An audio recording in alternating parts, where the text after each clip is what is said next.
Hey YouTube, it's ShryphonX here. Today, we're going to be talking about Four Knights of the Apocalypse, Chapter 217. Like and subscribe for more content. Arthur is actually Cath Palleg all along. Chapter 217 of Four Knights of the Apocalypse. This chapter has 20 pages. The chapter cover depicts the current Arthur with chaos monsters behind him. In one of the towers in Camelot, the four evils are recovering. Ironside reflects on how his own son, Diodora, warned him that he had been deceived, which explains why Ironside couldn't remember his own son. Pelagard shares Ironside's confusion, wondering why he had forgotten his wife and Percival. This once again demonstrates Pelagard's care for the boy. Meanwhile, Beltreep or Damon calls out the two for forgetting their obligation to King Arthur, who had given them the power of chaos. They are tasked with wielding a sword to protect what they hold dear. Ironside is angered, asserting that it's a lie because they may have power, but they have lost memory of what they hold dear. Worldane's true nature. Worldane reveals that they have all been played for fools by Arthur. She emerges, revealing her true form and needing to walk on her staff, as Percival had drained the life out of her. She also encourages the other men to thank Lancelot for weakening the chaos within them, allowing them to reclaim their true selves. Unlike the other four evils, Worldane remains a mystery, as we have only seen her as a servant of chaos. However, in her brief time, we glimpse a sympathetic side to her. She created the lizardmen subspecies in an attempt to recreate dragons, a race that was slowly dying out due to infertility. The reveal Ironside wonders why Arthur even did this, but Damon insists there's a grave reason. The king swore to build an eternal kingdom where anyone could find happiness, and he was willing to trample on the dignity of his most loyal knights to achieve it. Pelagard reminds them that the king he swore his fealty to was never that cold or callous. Even if they overlook Arthur's actions, if something went wrong, they would have killed their own loved ones. Meanwhile, Arthur is conversing with the Lady of the Lake in a mental plane. He identifies her as a sibling through their mother, Chaos. Arthur calls the lady the infinite pool of magic, of chaos, and instructs her to keep this conversation secret from Lancelot. Since Lancelot doesn't read her private thoughts, it's easy for her to do so. Arthur mocks the lady and notes that Lancelot might not have cared for her at all. Behind her gracious image lies an egotistical and selfish annoyance. Arthur believes that only a sibling can withstand the Lady of the Lake, so she should abandon humanity and join him. They seemingly enter Lake Salisbury, the body of the lady that Lancelot drank, so in a way, they're inside his stomach.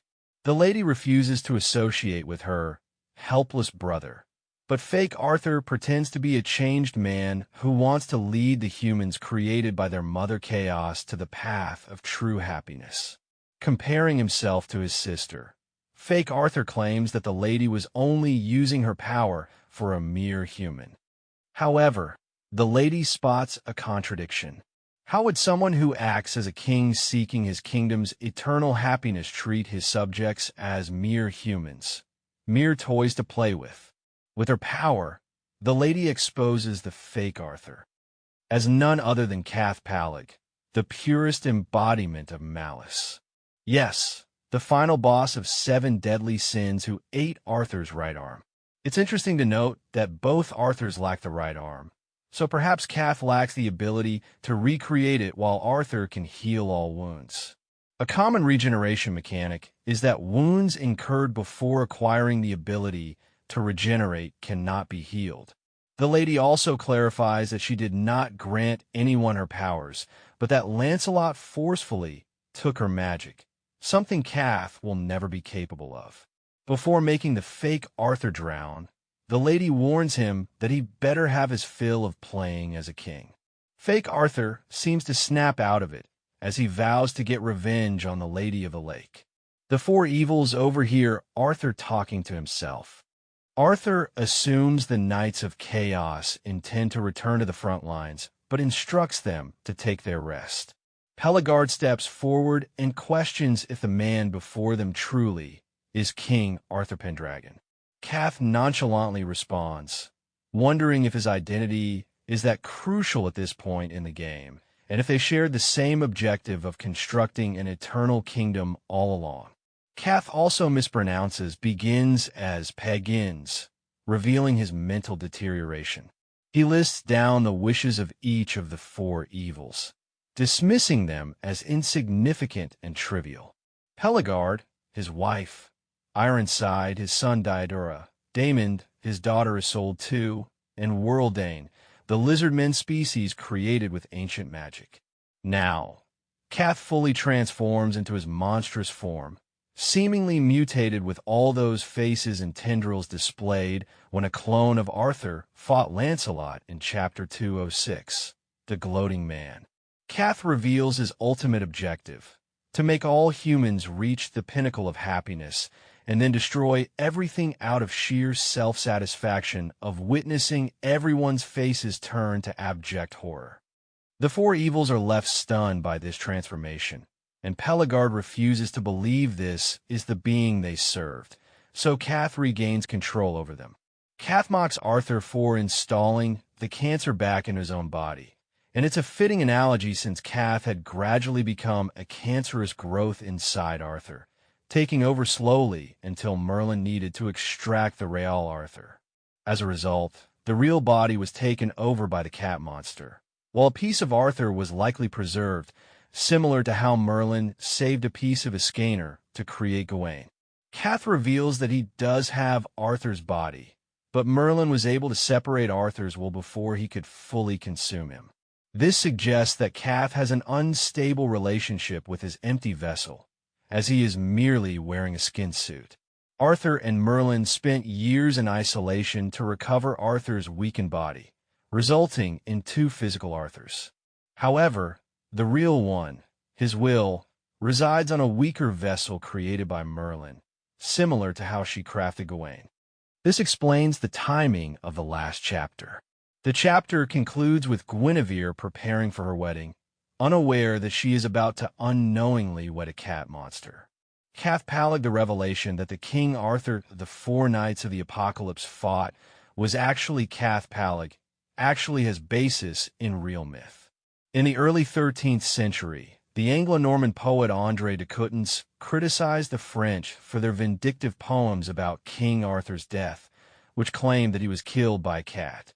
According to this story, Cath Peleg kicked Arthur into a bog, killed him, swam to England, and assumed his place as king.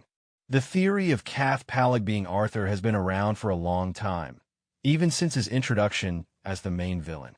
It was strange for such a kind-hearted character destined to create the Round Table to be so malicious and vindictive.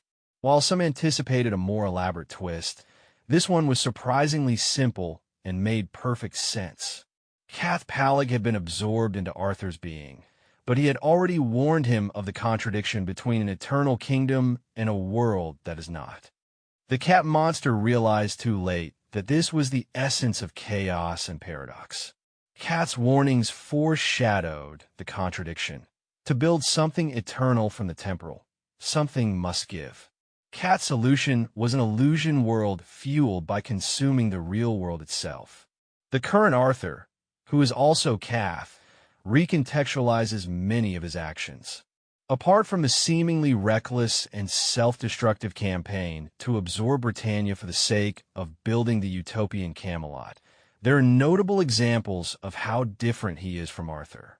Arthur has not shown bloodlust or a desire for thrill. He has been enjoying intervening since he is bored with overseeing the creation of an eternal kingdom, indicating that he is half-hearted in that end goal. Furthermore, he created a fake Merlin out of a transformed fairy to keep him company. One can see this as Arthur's longing for his maternal mentor and possible crush, but now it shows a twisted and pervertedness that Cath now expresses towards Guinevere. However, it could also be a sign of how lonely Cath is deep down. Beneath its malicious, nihilistic drive to destroy all life lies a sad little creature longing for family. Even if his creation of Merlin is for some sick fantasy, why bother living a lie? It was timely that Arthur destroyed the fake Merlin when Guinevere revealed the deception. Although Guinevere could not realize that the man before her was a false identity, it did reveal that Kath liked Merlin somehow. Was it because of his time with the Real Arthur, who was in love with Merlin? Either way, we have a wedding to catch. Thank you for watching this video. Please like and subscribe for more content. ShryphonX out.